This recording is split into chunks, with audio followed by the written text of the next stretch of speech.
Hello student, আমরা আজকে একটা টপিক ডিসকাস করব, সেটা ফ্লুইড মেকানিক্সের সারফেস টেনশন।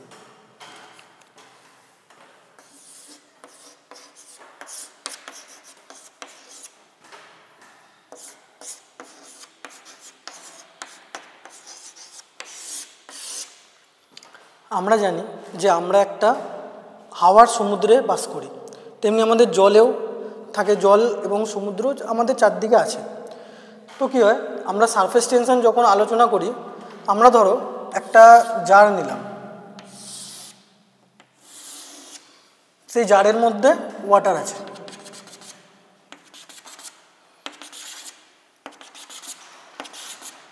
এর মধ্যে প্রতিটি পার্টিকেলসের উপরে, যে কোনো ওয়াটারের প্রতিটি পার্টিকেলসের উপরে আমরা জানি, সবাই পাস্কেলের ল থেকেও জানি যে তার মধ্যে সর্বদিক থেকে ইকুয়াল প্রেসার পড়ে।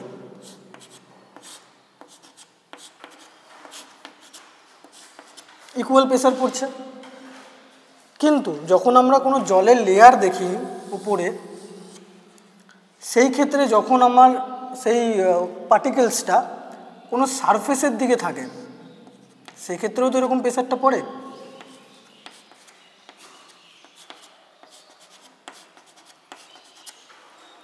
তোমরা লক্ষ্য করবে, যেমন দুধের স্বর হয় কিংবা জলের উপরে কোনো একটা পিঁপড়েকে হেঁটে চলে যেতে দেখতে পাবে, যে কোনো পুকুরের মধ্যে জল আছে বা কোনো জারে জল আছে, আমাদের দিকে কোনো ইনসেক্ট ফেলে দিলে বা একটা কোনো পাতলা নিডিল ফেলে দিলে সেটা দেখবে ভাসছে। সেটা ভাসার কারণটা কি? সেটা ভাসার কারণ হচ্ছে, আমরা জানি জলের মধ্যে বা আমাদের ওয়াটারের মধ্যে অলওয়েজ কোহেশন কাজ করে, ফোর্স। এবং এয়ারের মধ্যে তাহলে কি করে, এয়ারের মধ্যে করে হচ্ছে গিয়ে মলিকুলার মোমেন্টাম। তো এরপরে যখন কোহেশন কাজ করে পার্টিকেলসের ওপর, কোহেশন কি, যখন আমাদের সেম, যেমন ধরো দুটো সেম যদি বস্তু হয়, লাইক, সেই ক্ষেত্রে কি কাজ করবে, কোহেশন বা কোহেসিভ ফোর্স।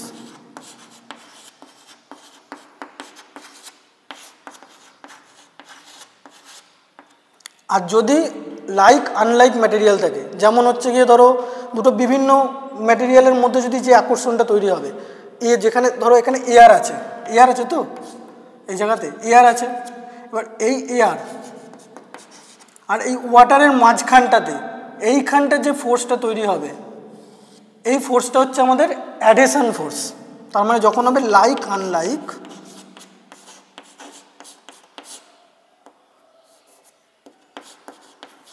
তো সেই ক্ষেত্রে যে ফোর্সটা কাজ করবে সেটা হচ্ছে কি আমার অ্যাডেশন ফোর্স।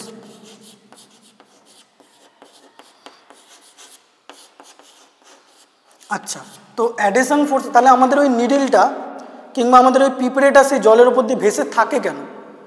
প্রথম কোশ্চেন এইটা আসবে, তো কেন থাকে?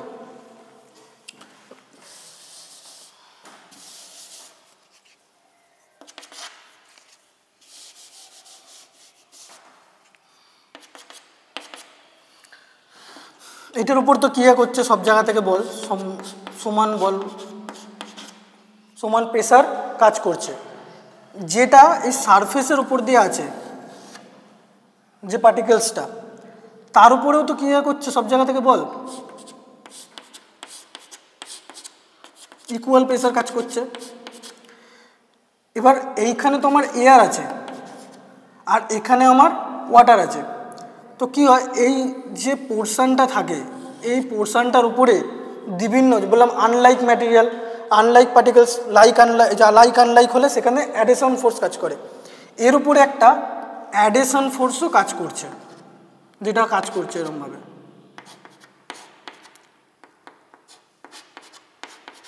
এবার অ্যাডেশন ফোর্সটা কাজ করাতে কি হচ্ছে, অ্যাডেশন ফোর্সটা কাজ করাতে আমার হচ্ছে গিয়ে কি, ধরো এখানে একটা নিডল আমি দিয়ে রেখেছি ওয়াটারের মধ্যে,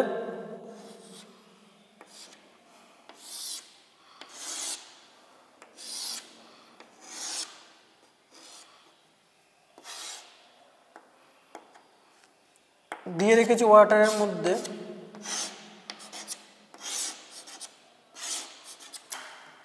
হ্যাঁ, ধরো আমি একটা নিডল এই ওয়াটারের সারফেসটাতে ফেলেছি, তখন কি হবে, এই যে অ্যাডেশন ফোর্সটা আছে, এই অ্যাডেশন ফোর্সটা ওটাকে কী করবে, নিচের দিকে নিয়ে চলে যেতে চেষ্টা করবে। আর কোহেশন ফোর্সটা যেটা আছে, এবং ওর জন্য যে আমাদের এই পাশে যে পার্টিকেলসগুলো আছে, ওয়াটার পার্টিকেলসগুলো আছে, সেইগুলো কি করবে, দুদিক থেকে টেনে ধরবে, পার্টিকেলসগুলো দুদিক থেকে টেনে ধরবে। এর ফলে কি হবে, যেহেতু ওয়াটার পার্টিকেলসগুলো দুদিক থেকে টেনে ধরছে এবং এইটা নিচের দিকে যেতে যাচ্ছে, তাহলে একটা আস্তরণ তৈরি হবে, একটা ফিল্ম হবে, ওয়াটার ফিল্ম। তো সেই ক্ষেত্রে ওই নিডলটা বা ওই ইনসেক্টটা যেটা যাচ্ছিল ওটা ভেসে থাকবে। নেক্সট আমরা ডেফিনেশনটা দেখে নিচ্ছি আমাদের সারফেসটা। আর এই যে সিচুয়েশনটা তৈরি হচ্ছে, এটাকে ঠিক প্রপার্টিস বলা যায় না, বায়োনারি প্রপার্টিস। তো এই যে প্রপার্টিসটা তৈরি হচ্ছে, এটাকে আমরা বলবো সারফেস টেনশন। এবার কি বলে ডেফিনেশনটা দেখে নিচ্ছি।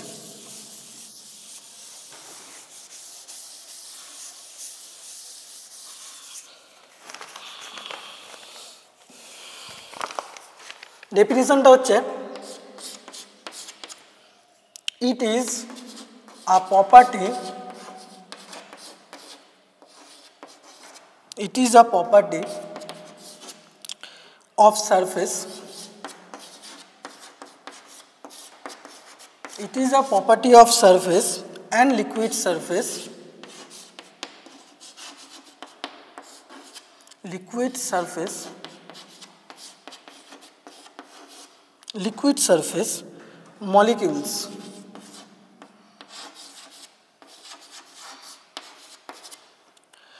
one under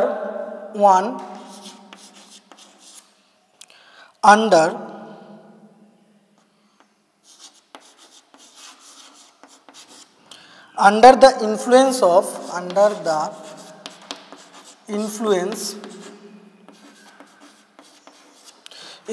of net downward force, যেটা অ্যাডিশন বললাম, net downward force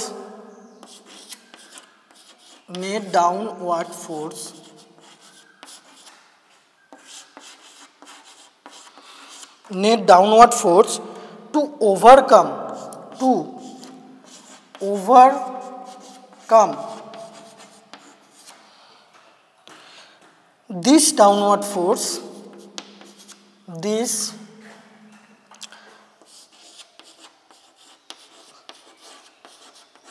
this downward force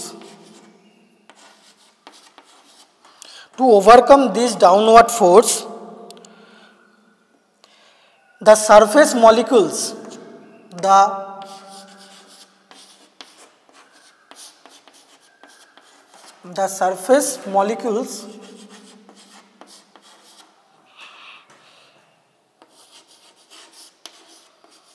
molecules develop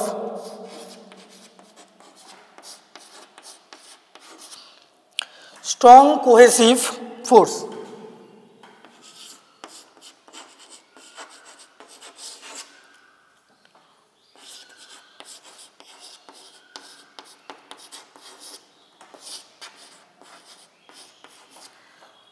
Strong cohesive force with each other,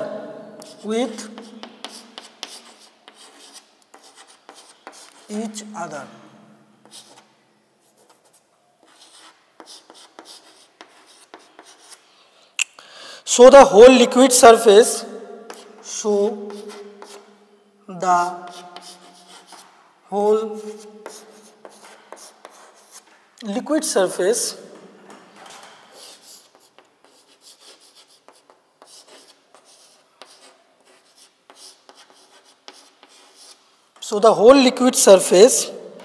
appear like a thin film,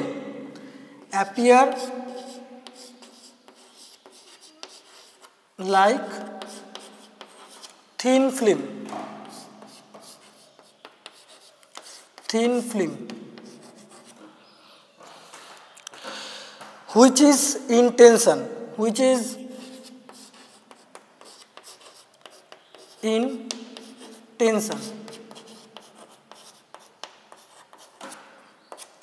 in tension are as known as surface tension,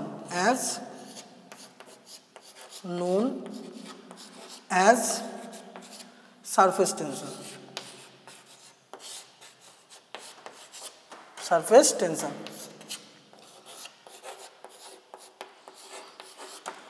তাহলে এখানে কি বলছে, It is a property of surface and liquid surface molecules are under the influence of net downward force. To overcome this downward force, the surface molecules develop strong cohesive force with each other. বলতে রেখে যায় যে আমাদের যে সারফেসটা আছে ওর মধ্যে যখন net downward force পড়ছে সেই অ্যাডিশনের জন্য, তখন কি হচ্ছে যে তার আশেপাশের যে মলিকিউলসগুলো আছে ওগুলো একটা কোহেসিভ ফোর্স যেহেতু ওর মধ্যে আছে, তাই জন্য কি হচ্ছে ওরা একখানা মানে টেনশন তৈরি করছে। Force downward force, that surface molecules develop strong cohesive force with each other, নিজেদের মধ্যে একটা স্ট্রং কোহেসিভ ফোর্স তৈরি করছে। So the whole liquid surface appear like a thin film, ওর ওপরে একটা পাতলা আস্তরণ পড়ে যাচ্ছে জলের, যেটা ফিল্ম হিসাবে তৈরি হচ্ছে এবং হুইচ ইজ ইন টেনশন। এই যে দেখতেই পাচ্ছ এই দিক থেকে টেনশনটা এইদিকভাবে তৈরি হচ্ছে, যার জন্য আমাদের সেই নিডলটা বা সেই ইনসেক্টটা ওখানে ভেসে থাকছে। এটা হচ্ছে আমাদের সারফেস টেনশন। নেক্সট,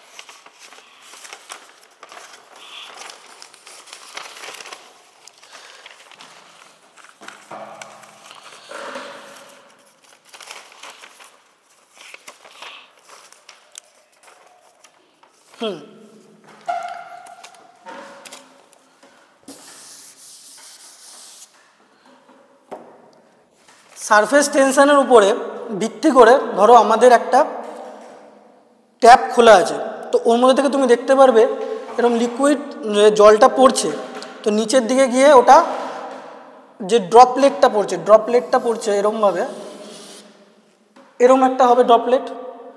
কিংবা আমরা যে দেখতে পাবো, অনেকেই দেখতে পাই যে এই বাবলস তৈরি হচ্ছে, ফেনা থেকে যে বাবলস তৈরি হচ্ছে ওটা পুরোপুরি গোল আকারের হয়।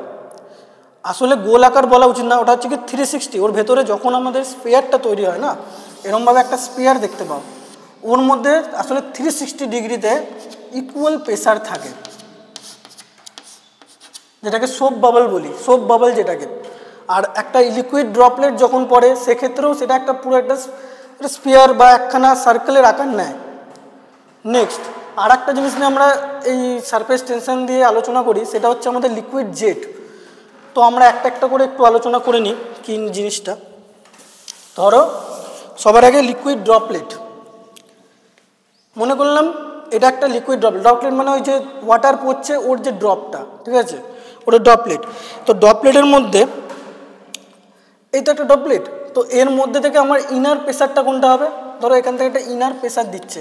সবসময় মনে রাখতে হবে আমাদের অ্যাটমসফিয়ারিক প্রেসারের সাথে আমাদের যে ইনার প্রেসার আছে ওটা সমান। তার মানে এই যে এখানে P0 পড়ছে,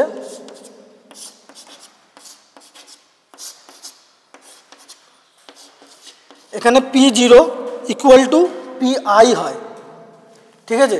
তার মানে আমাদের কি হয়, ধরো বাস্টিং ফোর্স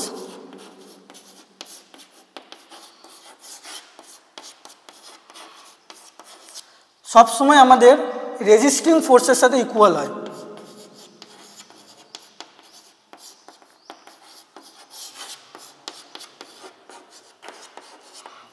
বাস্টিং ফোর্স সবসময় রেজিস্টিং ফোর্সের সাথে ইকুয়াল হয়।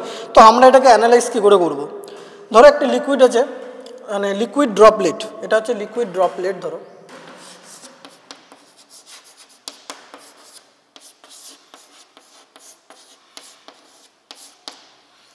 লিকুইড ড্রপলেট, এর বাইরে থেকে পড়ছে অ্যাটমসফিয়ারিক প্রেসার পড়ছে, ভেতর থেকে ইন্টারনাল প্রেসার পড়ছে, দুটো সমান। তো এখান থেকে আমি কি দেখতে পাচ্ছি, যদি এটাকে আমি ড্রপলেটটাকে করি অ্যানালাইজ করি, তখন আমি এটাকে এরম দেখতে পাবো অন্য ডিরেকশান থেকে, ঠিক আছে। তো এখান থেকে আমার পড়ছে আউটার প্রেসার P0, এখান থেকে ইকুয়াল প্রেসার পড়ছে আমার PI, আর এখান থেকে আমার সারফেস টেনশনের জন্য প্রেসারটা পড়ছে, যেটা হচ্ছে আমার σ π d, ঠিক আছে, তাহলে আমি এখানে জাস্ট বসাবো, বসিয়ে আমি আমার সারফেস টেনশনের ভ্যালুটা বের করব। বাস্টিং ফোর্স তাহলে কত হচ্ছে আমার, বাস্টিং ফোর্স হচ্ছে কি আমার পিআই আর এইটা, তার মানে হচ্ছে গিয়ে পিআই ইন্টু π/4 ডি স্কোয়ার, π/4 আর ডি স্কোয়ার সার্কেল। আর নেক্সট হচ্ছে গিয়ে রেজিস্টিং ফোর্সটা কী হবে, তাহলে সেম বলেছিলাম ইকুয়ালি হয়, π/4 ইন্টু ডি স্কোয়ার, মানে ম্যাথামেটিক্যালি ইকুয়াল হবে। এবার এর সাথে রেজিস্টিং ফোর্স থেকে শুধু কি এইটা দিয়ে রেজিস্টিং হচ্ছে না, সারফেস টেনশনও রেজিস্ট করছে ওটাকে, তাহলে ওটা যোগ হয়ে যাবে, এটা হবে গিয়ে π/d সিগমা π/d। তো এখান থেকে আমি দেখতে পাচ্ছি কি পাইগুলো কেটে যাচ্ছে, তাহলে কি পড়ে থাকছে আমার pi into d square p0 into d square plus sigma d. তো এখান থেকে যদি আমি একদিকে নিয়ে চলে আসি, এইখানটা করছি আমি, একদিকে নিয়ে চলে এলে পিআই মাইনাস p0 করলে d square equal to sigma d. আর এখান থেকে ডি একটা ক্যান্সেলেশন করে দিলে এটাকে আমরা লিখতে পারি ডেল পি, মানে difference of the inner and outer pressure করলে ইকুয়াল টু লিখতে পারি আমরা 4 সিগমা/ডি। সারফেস টেনশনকে অলওয়েজ আমরা ডিনোট করি সিগমা দিয়ে। তো আমি এখান থেকে ডাইরেক্ট বলতে পারছি যে প্রেসার ডিফারেন্স যেটা হচ্ছে ওইটা হচ্ছে গিয়ে 4 সিগমা/ডি এর সমান। তো আমরা যে কোনো লিকুইড ড্রপলেট বা সোপ বাবল কিংবা লিকুইড জেট ঠিক এরকম প্রসেসেই আমরা ওর সারফেস টেনশন বের করতে পারি। আজকে এইটুকুই থাকলো, ধন্যবাদ।